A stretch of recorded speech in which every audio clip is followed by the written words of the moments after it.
First of all, what is your reaction to what happened on October the 7th? It was terrible, of course. I mean, we kind of get our news kind of also secondhand because, you know, my wife's family, they live in Gaza. She have cousins and uncles there, and their house also was bombed. We haven't been able to communicate with them for the past 3 days. Communication are lost. So we don't know actually how they're doing, but, you know, we're used to that. I mean, it's very repetitive. We're used to that. We're used to them being bombed every time and moving from one place to the other. You know, it's just like those Palestinians, they're very dramatic. Israel killing us. But they never die. I mean, they always come back. You know, they're very difficult to kill, very difficult people to kill. I know because I'm married to one. I tried many times, couldn't kill her. I mean, there's a dark humor there, and I understand why, because... No, it's not dark humor. I try to get to her every time, but she uses our kids as human shields. I can never take her out. And you've condemned Hamas, and you recognise Israel's right to exist as well. What is the use of this kind of question? Just no. Why is this has to be like a checkpoint? Setting the parameters. Does Britain have the right to exist? I think so. Okay, do the Palestinians have the right to exist? But of course, Britain may not exist. I mean, the idea is like, why is this like moral checkpoint? Is this like supposed to scare me? No. If I say no, or what about the Palestinians' right to exist? Yes. Okay. Lots of people believe in the but not Israel. solution. But not Israel. So Israel wants us to acknowledge its right to exist. Government. The Israeli government and the people who voted for them, was, by the way, that like their society is becoming more and more radical. But like let's say Israel government, like they put us through all of these moral checkpoints. Does Israel have the right to exist? Does Israel have the right to defend itself? But when we ask them the same question about Palestinians, they have all of these like whining answers that they don't want to exist. They don't even want us to the right to other people to exist. Just today, they just bombed the embassy of a foreign country in a neighboring country in Syria. They are dragging the whole people by war, and then when people respond, they say like, oh my God, you hate the Jews, you're anti-Semitic. It's just like, it doesn't make sense anymore. Haven't you just like reached a point where you're looking at these questions are very stupid? Remember when we were talking about, did Hamas or did Israel bomb the Al Ahli hospital? And since then, Israel bombed 36 hospitals. It's just they move too fast. And by the time you just like catch up, and you corner them, it's like, well, I'm entitled. Like, if you talk about it, you're anti-Semitic. I'm doing this to protect myself. Here's the thing. Every time Israel say like, Israel have the right to defend itself. Israel had the right to exist. And I would say like, Israel have the right to go F itself.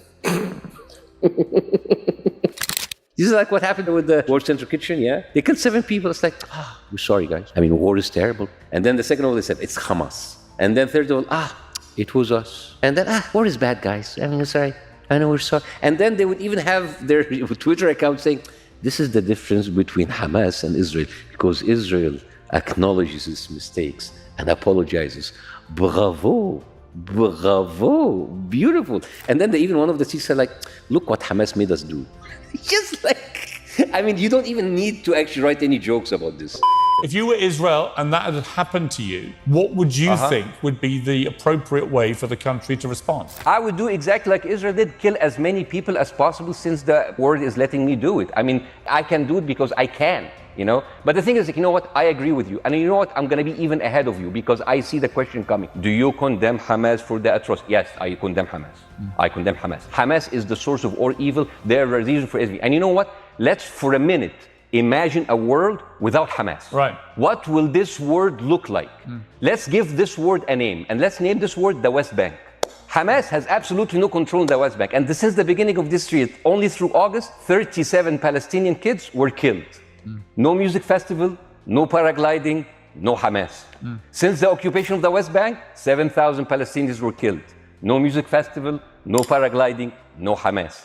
You talk about the genocide in Israel or in Gaza as if it's just a matter of fact. Well, let me show some stats for you, because after you see these stats, Israel's the worst genociders ever. According to the world data, if you trust data, between 1990 and 2022, the Palestinian population overall went from 2 million to 5 million, okay? Pretty bad at genocide if that's what's happening right there. In Gaza, it went from 645,000 to 2.1 million. It's 3x. That ain't genocide to me. Now, to 20,000 people, 30,000 people needlessly killed during this bullshit war that was started by Hamas, is that horrible? 1,000,000%. And any Jew or any Israeli Give me that number again. 600,000 to what? 645,000 to 2.1 million. From what to, from when to where? This is in 1990 to 2022. Do you know why they increased? Because they're having babies like crazy. No, you see, this is how, like, when you watch data while being uninformed makes me look very stupid. Tell me why. Tell me how the population has gone from 2 million to 5 million. Yeah, because most of the 1.5 extra million didn't come from Gaza. They were pushed away from other parts of Israel. So most of these people, they have increased because of refugees being kicked out. If you're talking about the settlers, those are tens of thousands. I'm talking about those Gaza. aren't millions of people. Dude, listen, my wife's family is not from Gaza, and yet they found themselves in Gaza because they were sitting in other cities and villages outside Gaza. This is the systemic pushing of people from other parts of Israel, pushing them to Gaza. That's not millions of people. This is why I said that you're intellectually dishonest or intellectually lazy. No. That's not the cause of millions of people being moved. I'm familiar with the settler stuff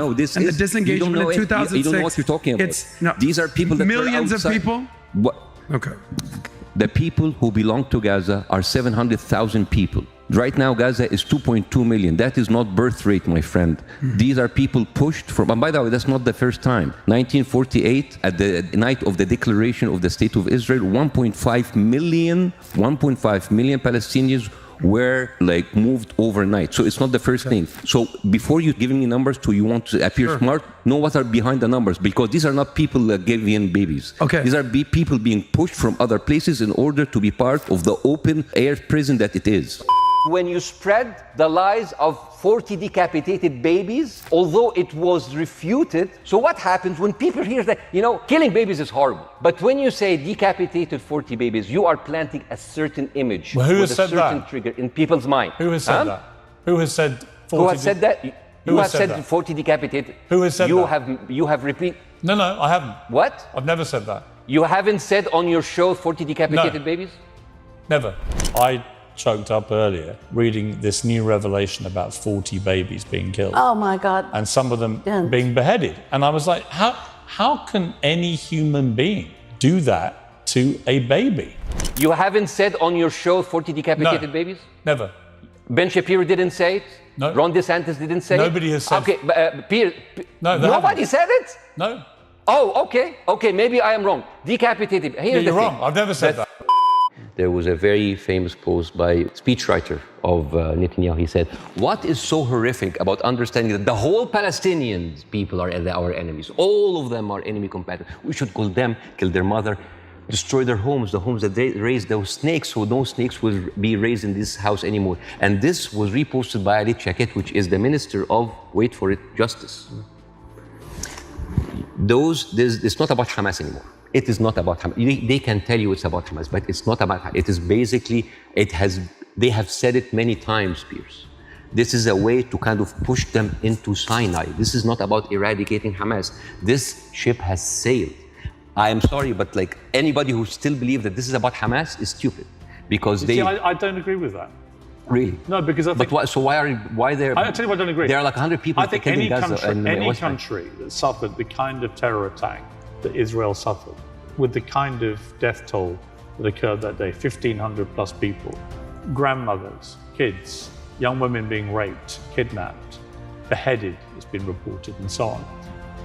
Well, you can raise an eyebrow. I mean, they found a young woman's skull, right? But what about the babies that were beheaded?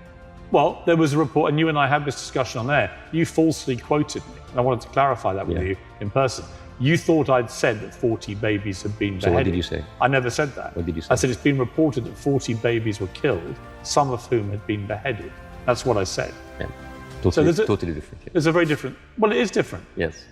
So when you say you feel your people, if you like, or Palestinians they don't Not count even as my much. People. They're human beings. Human beings, but they don't count the same way. No, they don't count.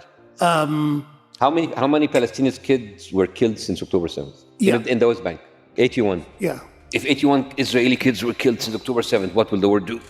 But is this a revelation to you? No, it's not a revelation. We know this all along, but when you see it You're confronted by it right now. Because we know we did it, we don't matter. We know that our lives it's not that valuable. We understand that. We've seen this a long time ago. Like, when 11 people from Charlie Hebdo were killed, which is terrible, of course. Everybody used to be of Charlie, and then the world leaders went to Paris, 11 people. But you have 30,000. If the news tomorrow comes out, 10,000 Palestinians were killed. Do you think the world will make any change? No. I mean, I saw the argument you made around that was about the dehumanization of Palestinians and about talking about them as animals. Do you think that was even needed? No, it's not needed, but it's. Do you know what I mean? I mean, you know, because I think, you know, it's just self-evident that people in some parts of the world are valued less than people in other parts of the world when it comes to death. When you're living in the Western world. Yeah. The question is, do you think the Palestinians needed to be dehumanized, or were they just worth less in the West? Both, because in order to escalate the violence, you need to remind the people how inhuman those people are in order to continue doing it. Because Israel has been killing them on a daily basis, but in order to up the violence every now and then, you need a little bit of a reminder of how inhuman those people are. شكرا لكم على المشاهدة. ننتظر تعليقاتكم الرائعة بفارغ الصبر، ولا تنسوا الاشتراك في القناة وتفعيل جرس التنبيهات ليصلكم كل ما هو جديد ومثير. نراكم في الفيديو القادم. إلى اللقاء.